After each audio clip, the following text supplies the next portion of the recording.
दोस्तों अंधे वो नहीं होते जिनके पास आंखें नहीं होती, दरअसल अंधे वो होते हैं जिनके पास कोई बड़ा टारगेट, जिनके पास कोई बड़ा लक्ष्य नहीं होता। दोस्तों एक ऐसी व्यक्ति जिसको बचपन से दिखाई नहीं देता, लेकिन उसके अंदर जिद ऐसी थी, उसके अंदर जज्बा ऐसा था, जिसके चलते आज उसने पूरी दुनिया में इतिहास रच दिया है और जिस पर अभी रिसेंटली एक मूवी भी बनी है श्रीकांत करके। अगर आपने वो मूवी नहीं देखी होगी तो आई रिक्वेस्ट यू आप वो मूवी जरूर देखिए। दोस्तों श्रीकांत बोला का जन्म एक गरीब फैमिली में हुआ और बचपन से ही वो आंखों से अंधे थे। उन्होंने अपने जीवन में कभी भी हार नहीं मानी और दोस्तों आज वो इतनी बड़ी कंपनी बोलांट इंडस्ट्रीज के मालिक है। तो दोस्तों आइए जानते हैं उनके जीवन से जुड़ी ऐसी कुछ इंस्पायरिंग बातें जो हमें मोटिवेट कर सकती हैं। दोस्तों पहली सीख जो हमें उनके जीवन से सीखने मिलती है वो है कि भागना नहीं है। दोस्तों बचपन में श्रीकांत अंधे होने के कारण कई सारे लोग उनके साथ दुर्व्यवहार करते थे और एक दिन स्कूल खत्म होने के बाद कुछ बच्चों ने उनके साथ लड़ाई झगड़ा किया तो श्रीकांत वहां से भाग कर नहीं आए, वो वहां से लड़े, उनका सामना किया। और जब ये बात उनके पिताजी को पता चली तब उनके पिताजी श्रीकांत से कहते हैं वहां से भाग कर क्यों नहीं आया।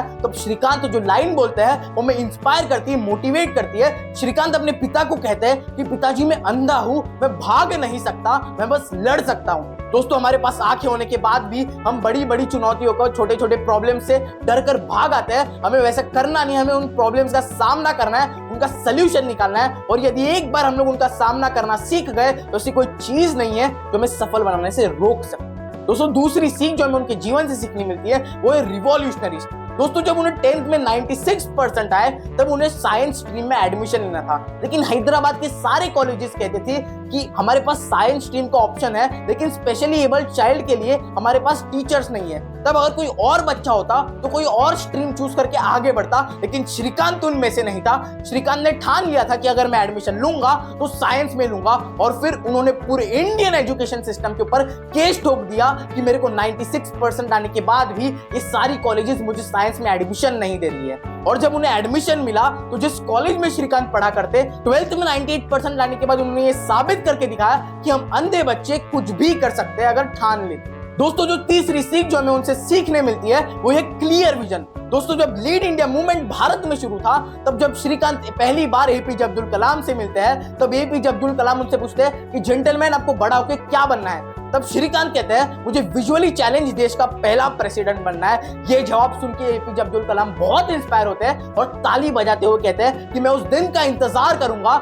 जिस दिन तू प्रेसिडेंट की शपथ लेगा। और जब आगे चल के श्रीकांत बोलांट इंडस्ट्रीज को खड़ी करते हैं, अपने जीवन में आगे बढ़ते हैं, श्रीकांत की सफलता देखकर एपीजे अब्दुल कलाम कहते हैं कि जब ये 9th स्टैंडर्ड में था तब मैं इससे पहली बार मिला था और तब इसने मुझे कहा था कि मुझे पहला इस देश का विजुअली चैलेंज प्रेसिडेंट बनना है। और तब मैं समझ गया था इस बच्चे में कुछ अलग है, इस बच्चे में कुछ अलग जज्बा है और आगे चल के ये बहुत सफल बनने वाला है। I asked all of them one question, what do you want to be? Out of many responses, one visually challenged boy studying 9th class got up. His name is Srikanth. He answered me, I am Srikanth. I will become visually challenged first president of India. दोस्तों चौथी सीख जो हमें उनके जीवन से सीखने मिलती है वो ये है कि हार नहीं मानूंगा।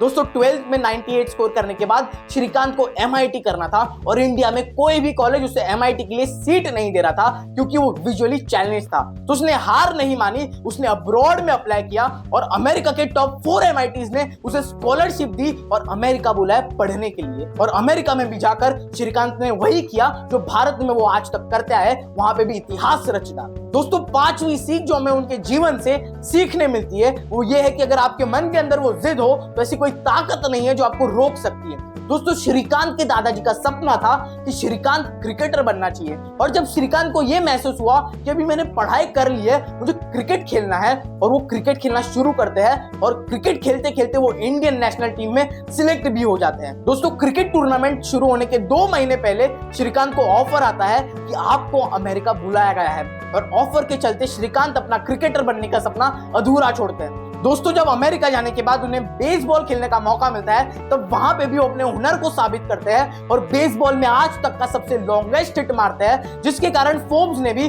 उन्हें सम्मानित किया था। दोस्तों श्रीकांत से हमें सीखने क्या मिलता है, इस पर एक बात बोलना चाहता हूं। दोस्तों आज भगवान ने हमें स्वस्थ शरीर, स्वस्थ मानसिकता दी है, फिर भी कभी कभी हम अपने आप को ही अंडर एस्टिमेट करते हैं। लेकिन हमें श्रीकांत से सीखना होगा। उसके पास आंखें ना रहते हुए भी आज उसने पूरी दुनिया की आंखें खोल कर रख दी है। तो आप भी श्रीकांत से सीखिए और अपने जीवन में आगे बढ़िए। तो दोस्तों आप भी अपने जिंदगी में कभी मैदान छोड़कर मत भागिए, अपने विजन्स क्लियर रखो, एक रिवॉल्यूशनरी की तरह सोचो, अपने जिंदगी में कभी भी हार मत मानना और किसी चीज को पाने की जिद पैदा करो ताकि वो चीज आपको मिल सके। दोस्तों अगर ये बातें आपने सीख ली तो आप आपके जीवन में कुछ भी कर सकते हैं। तो दोस्तों मैं सोहम खेड़ेकर आपके लिए लाता रहूंगा ऐसी इंस्पिरेशनल और मोटिवेशनल वीडियोस। अगर आपको मेरा ये वीडियो अच्छा लगता है तो इस वीडियो को लाइक कर देना, मेरे चैनल को सब्सक्राइब कर देना और इस वीडियो को ज्यादा से ज्यादा लोगों तक शेयर कर देना।